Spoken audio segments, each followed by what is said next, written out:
Shalom sahabat Koci, sebelum kita merenungkan kebenaran firman Tuhan, kita akan angkat satu pujian, Ajaiblah Tuhan. Ajaiblah Tuhan, Kau sungguh heran. Semua yang di sini memuja Tuhan, Engkaulah Allah yang patut disembah, Yesus Tuhanku yang heran.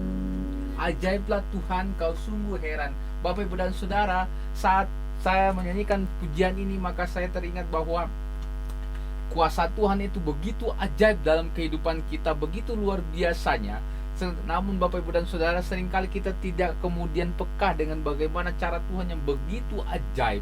Tapi kalau kita merenungkannya sedikit demi sedikit, mengulangnya kembali, mereviewnya Bapak, Ibu, dan Saudara, maka kita akan sadar bahwa Tuhan itu luar biasa. Dan hari ini kita akan belajar satu kebenaran firman Tuhan, Bapak, Ibu, dan Saudara, dari Kisah Para Rasul pasal yang ke-20 ayat yang ke-7 sampai ayat yang ke-12. Ini bercerita tentang seorang yang kemudian mendengar firman Tuhan, ngantuk, lalu kemudian jatuh, lalu mati, Bapak, Ibu, dan Saudara. Tapi saya mau katakan kepada kita semua, ada hal yang luar biasa dari sisi seorang Rasul Paulus yang, Bapak, Ibu, dan Saudara, kalau kita melihat komitmennya, kalau kita melihat kepribadiannya, bagaimana kesetiaannya, bagaimana kinerjanya yang luar biasa, maka saya melihat bahwa Rasul Paulus layak menjadi seorang yang kita sebut sebagai alat Tuhan yang luar biasa, Bapak, Ibu, dan Saudara. Dan hari ini saya ingin memberikan satu tema, menjadi alat bukti kuasa Tuhan, Bapak, Ibu, dan Saudara. Dan Bapak, Ibu, dan Saudara, ada hal yang kita harus pelajari, bahwa seorang yang ingin menjadi bukti, menjadi alat kuasa Tuhan, menjadi alat sebagai pembuktian kuasa Tuhan, maka Bapak, Ibu, dan Saudara, ada beberapa hal yang dia harus miliki. Yang pertama, Bapak, Ibu, dan Saudara, kalau kita membaca ayat yang ke-7 sampai ayat yang ke-12, yang pertama kita bisa melihat bahwa Rasul Paulus itu setia dengan tugas-tugas pokoknya. Bapak, Ibu, dan Saudara, pada hari pertama dalam minggu itu, ketika kami berkumpul untuk memecah-mecahkan roti, Paulus berbicara dengan saudara-saudara di situ dan bermaksud untuk berangkat keesokan harinya. Bapak, Ibu, dan Saudara, dalam perjalanan Rasul Paulus tidak pernah lalai dengan tugas tanggung jawabnya. Dia selalu melakukan tugas-tugas pokoknya apa? Dengan memecah-mecahkan roti, Bapak, Ibu, dan Saudara. Sekalipun Rasul Paulus tidak pernah hadir bertemu dengan Tuhan Yesus pada saat Tuhan Yesus ada di muka bumi, tetapi dia sudah bertemu secara pribadi, tetapi dia tahu dengan jelas bahwa ada tugas-tugas pokok yang dia harus lakukan. Sekalipun dia harus pergi ke satu tempat, sekalipun dia punya kesibukan, dia punya tanggung jawab, tetapi dia selalu melakukan tugas pokoknya apa? Melakukan tugas pokok yang Tuhan embankan kepada sakramen perjamuan kudus, di mana mereka tetap memecah-mecahkan roti untuk apa? Mengingat karya Tuhan, penebusan, bagaimana Tuhan sudah berkarya dalam hidup mereka dan menebus dosa mereka. Bapak, Ibu, dan Saudara, ini hal yang luar biasa. Yaitu yang pertama, untuk menjadi seorang, menjadi alat pembuktian kuasa Tuhan, maka dia harus mengingat tugas pokoknya sebagai anak Tuhan, sebagai pemberita Injil, sebagai kesaksian yang luar biasa. Bapak, Ibu, dan Saudara, dimanapun Anda berada, setiap kita ingin menjadi teladan, ingin menjadi kemudian bukti kuasa Tuhan dalam hidup kita dan membuktikan kuasa Tuhan di tengah-tengah dunia ini, maka Bapak, Ibu, dan Saudara, jangan lupa tugas pokokmu. Engkau adalah pemberita Injil, engkau adalah saksi Kristus, engkau adalah pengikut Kristus. Itu yang pertama. Yang kedua, Bapak, Ibu, dan Saudara, kalau kita membaca bagian kebenaran firman Tuhan ayat yang ke-8 sampai ayat yang ke-9, Bapak, Ibu, dan Saudara, Paulus memberitakan firman Tuhan itu selalu melakukan hal yang kedua, yaitu mengajar, Bapak, Ibu, dan Saudara. Dia selalu sharing kebenaran firman Tuhan dan mengajar dimanapun dia berada. Dia pergi ke satu tempat, dia selalu mengajar dan mengajar.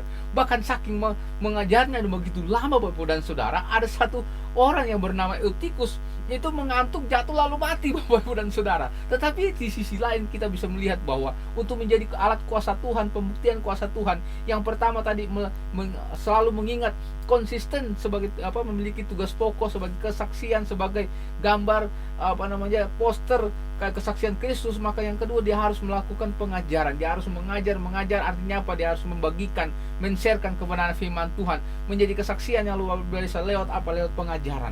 Bapak Ibu dan Saudara, orang Kristen yang bertumbuh, orang Kristen yang kemudian siap menjadi orang Kristen atau pengikut Tuhan yang setia di hadapan Tuhan dan mau menjadi alat bukti kuasa Tuhan, yang kedua adalah dia harus senantiasa mengajarkan kebenaran firman Tuhan, belajar dan mengajarkan, belajar dan mengajarkan. Bapak Ibu dan Saudara, Paulus melakukan hal tersebut dan dia tidak pernah bosan, dia tidak pernah jemu-jemu. Dan itu hal yang luar biasa. Dan yang ketiga Bapak Ibu dan Saudara, hal yang luar biasa. Yang pertama tadi, dia harus ingat konsisten tentang siapa dirinya, identitasnya sebagai seorang penyaksi, atau kemudian mengingat tugas pokoknya. Yang kedua, dia harus mengajar Bapak Ibu dan Saudara. Dan yang ketiga, dia harus membuktikan kuasa Tuhan lewat apa? Lewat kuasa kesembuhan. Artinya apa? Lewat apapun yang kau lakukan dan kerjakan, yakin. Ada hal yang menarik dari bagian kebenaran firman Tuhan ini dalam ayat yang ke-10. Paulus ketika dia sedang kemudian berusaha menyembuhkan dan meminta kuasa Tuhan, dia katakan kepada orang-orang itu, jangan ribut, sebab ia masih hidup. Bapak Ibu dan Saudara, keyakinan yang luar biasa. Artinya apa? Kalau dia pertama tadi tetap konsisten, ingat tugas-tugas pokoknya, dia sambil mengajar. Yang ketiga Bapak Ibu dan Saudara, imannya tidak boleh goyah sama sekali. Kenapa? Karena dia harus punya keyakinan yang kuat. Dengan begitu dia akan menjadi alat bukti kuasa Tuhan. Karena apa? Dampaknya luar biasa. Dalam ayat yang ke-12 kita bisa melihat, sementara mereka mengantar orang muda itu hidup ke rumahnya, dan mereka semua merasa sangat terharu Bapak Ibu dan Saudara, terhibur Bapak Ibu dan Saudara. Artinya apa?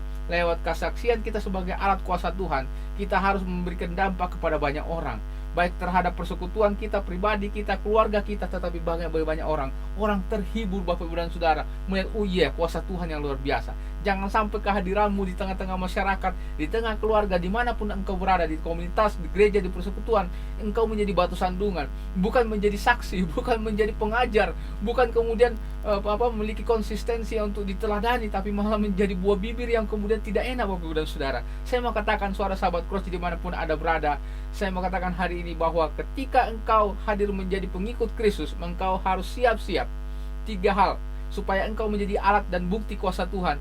Engkau harus konsisten dengan dirimu sebagai pengikut Kristus. Jangan pernah jual belikan kuasa Tuhan. Kita sudah melihat begitu banyak kesaksian orang jual belikan imannya, meninggalkan imannya, lalu kemudian memperagakan hal-hal yang luar biasa, dan Tuhan hukum dia. Yang kedua Bapak Ibu dan Saudara, engkau harus tetap mengajarkan kebenaran firman Tuhan dimanapun, di keluargamu, dimanapun Bapak Ibu dan Saudara, tentunya dengan hikmat Tuhan yang luar biasa, dengan cara-cara yang baik dan berkenan di hadapan Tuhan. Dan yang ketiga, buktikan dengan apa? Dengan imanmu. Engkau tidak boleh geser dengan imanmu. Kalau engkau goyah dengan imanmu, engkau tidak bisa menjadi bukti kuasa Tuhan. Shalom Elohim bersama Masia. Tuhan Yesus memberkati. Tetaplah menjadi alat bukti kuasa Tuhan. Haleluya, haleluya.